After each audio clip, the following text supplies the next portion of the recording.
We will be celebrating the festival of Thiruvathirai or Arudra Darshanam on 30th December 2020.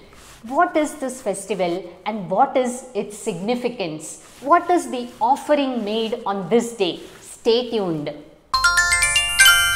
Namaskarams, I am Sujata, an educator in biology and environmental science, a health and wellness consultant and your host on Manchanmal. Do click on the subscribe button and press the bell icon.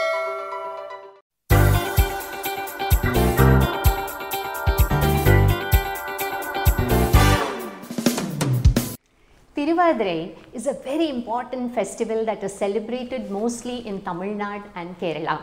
Thiruvathirai is the birth star of Lord Shiva, and when this star falls in the Tamil month of Margazhi, that is approximately December 15th to January 15th, that day is celebrated as Thiruvathirai. It is also known as Arudra Darshanam, and it is believed that Lord Nataraja did his cosmic dance on this day and created the universe. It is also believed that Lord Nataraja or Lord Shiva gave his darshanam as a bright red flame to sage Vyagrapada and sage Patanjali, and that is why this festival is also known as Arudra Darshanam. It is a very important festival celebrated at the Chidambaram temple of South India. The offering that is made to Lord Shiva is Kali, and there is a very interesting story of the Thiruvathirai Kali. Basically, there was a Shivanadiyar or a Shiva devotee named Chendanar who hailed from the town of Chidambaram. He had a practice of having his meal only after offering a meal to another fellow Shivanadiyar. And so, one particular year, on the day before Thiruvathirai, it was heavily raining with storms, so he could not go out to collect his rice grains. And on the Thiruvathirai day, Shivanadiyar appeared at his doorstep. So, Chendanar and his wife did not know what to do. They had just rice flour at home and some jaggery. So, they cooked this rice flour and jaggery and offered this paste to the Shiva Bhakta at their doorstep. The next day, early morning, when they went to the Chidambaram temple for their daily darshan, as soon as the sanctum door opened, they found that Lord Nataraja's mouth was smeared with the Thiruvathirai Kali. And that's when they realized that it was none other than Lord Shiva himself who had visited their home the previous day. And that is how the Thiruvathirai Kali became an offering to Lord Shiva or Lord Nataraja. Isn't the story interesting? In Kerala, it is believed that Lord Shiva accepted Parvati as a Sahadharmacharini after Parvati's long penance. So, on the Thiruvathirai day, the women of Kerala fast for the long life and health of their husbands, and unmarried girls also fast for getting good husbands. There is an interesting fact here. Thiruvathirai Kali in Tamil Nadu means the offering of the sweet Kali to the Lord.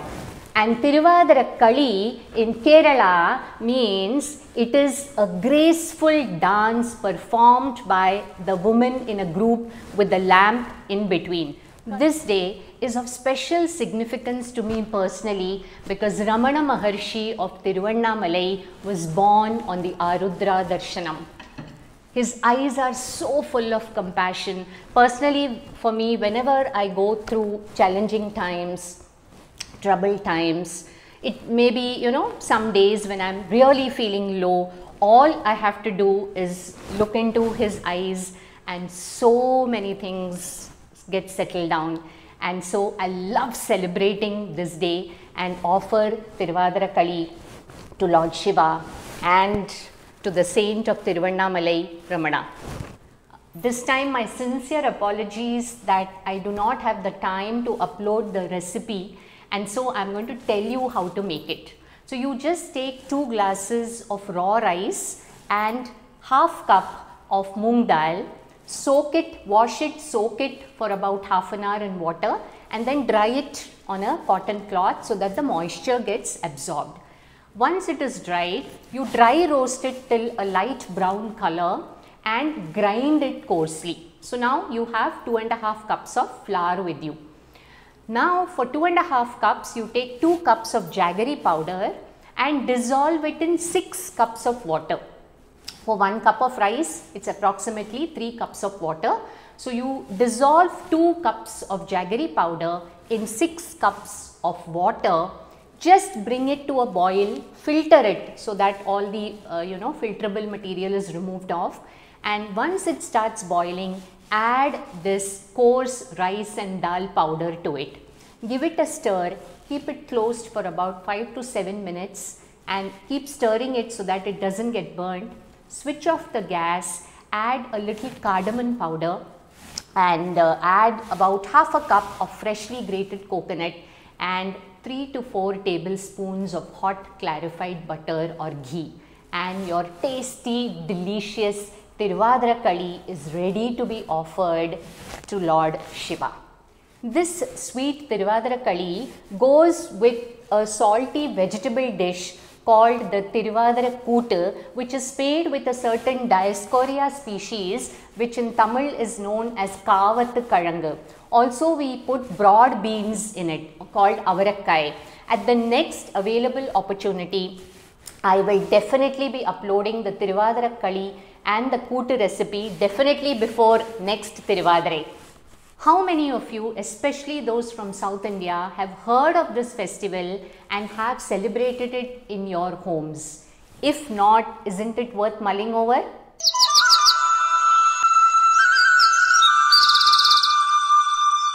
In India, we have a rich culture and tradition, and India is the land of festivals. We have also accepted celebrations like Valentine's Day, Father's Day, Mother's Day.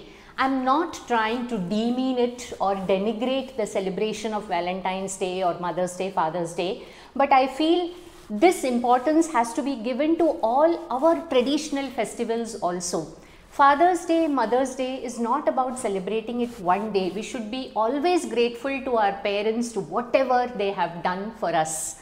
And so I sincerely feel that we should have, at every opportunity, we should celebrate our traditional festivals with all its paraphernalia about the decorations, the celebrations, the food associated with it, and that makes life so beautiful.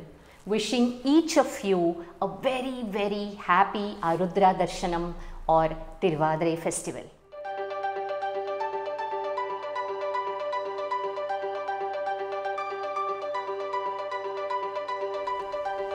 Hey, have you subscribed to Manchanmal? Do click on the subscribe button and press the bell icon to receive notifications of my newest videos uploaded every Saturday.